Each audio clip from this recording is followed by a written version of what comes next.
Okay, so the next move is just working through the neck, and we're going to, it's the compress and friction move and the knead the neck with the two-handed grip.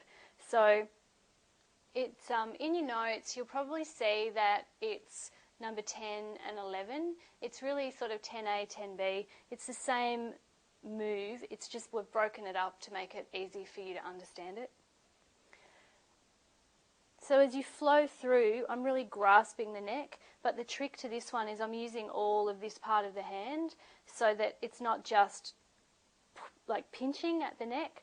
So as you go through, hold the hair out of the way, open the neck out, push through, back through, and then come up to the top and hold those occipital points and just trigger them off, moving in near the spine. Start again, exactly the same.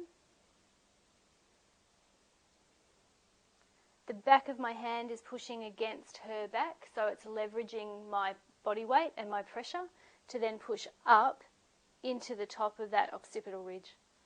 Coping with that okay? Yeah.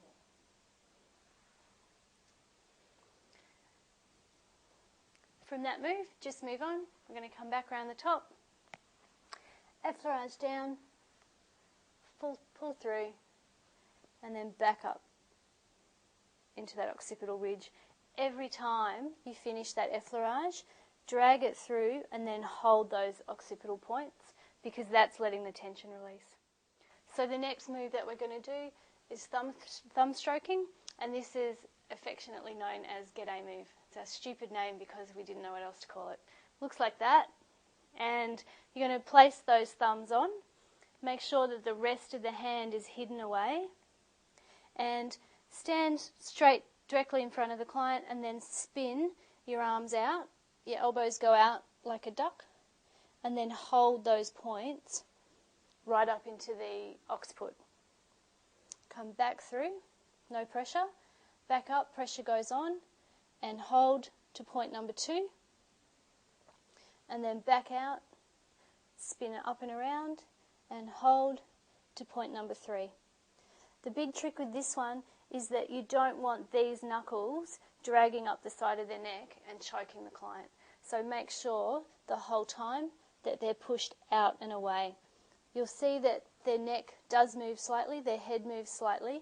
As you move these points, the back of my wrist is pushing against her shoulder, and that's leveraging the stretch. So 3 or 4 of those. 2, 3, and hold. Make sure you hold them each time, otherwise it's nearly like a bit of a tease. You want to have that hold for maybe 3 or 4 seconds to allow the pressure to release. The point allocation for that, I'll just hold the hair out of the way. The first one is right next to the spine, the second one a little bit further, and the third one just at the edge of the hairline, so about there and there. So, next move, moving on, is we're going to do rotate flat knuckles. Again, you're using your flat knuckles, your thumbs are having a rest. You want to make sure you rest them as much as you can, and just rolling them around and really kneading into the top of those traps. I'm using my body weight into my elbows into my body, and it's that rocking motion that allows you to get the strength and the pressure that you need. When you first do this, you might be a bit unco, and if you can't get that action and that action happening at the same time, then you may just want to go around in circles, and over time you'll start to get that part added into this part.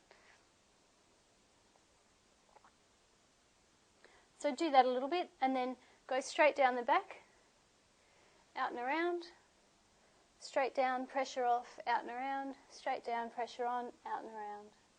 Coming back up, pull up and hold, back in, full knuckles, pushing down, out and around, push down, out and around, push down, out and around. Come back up, however which way you like, and then back up into the neck and shoulders. Okay, next one is double elbow stretch. This is probably one of the hardest ones that you'll do. And if you struggle with this to start with, keep on practicing it. It's really, really important that you get confident with it, because this probably saved myself millions of hours of heartache, pain, exhaustion.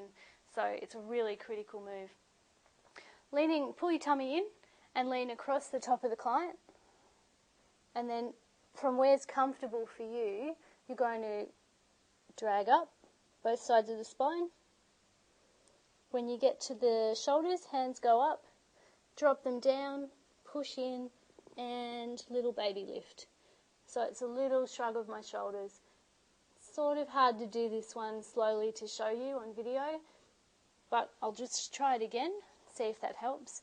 So there's 3 steps. Number 1, we go straight up. From the top spot, we go back out like a V, and then back in, and then we go nearly like a right angle for the 3rd one. So I'll do it again, and I'll just keep going. Pulling up, drop, lift, and tuck. Back out, back in, and lift. So hands end in prayer position for number 2. Back out, through, turn, and drop. And that 3rd one we know it's basically the no move. It doesn't feel like much, but it's really, really strong for the client. So you do that twice, all 3 movements twice, and then just knead it down and allow them to relax, because it's a very strong move. You don't want to put too much energy behind it. The move itself will do the work for you.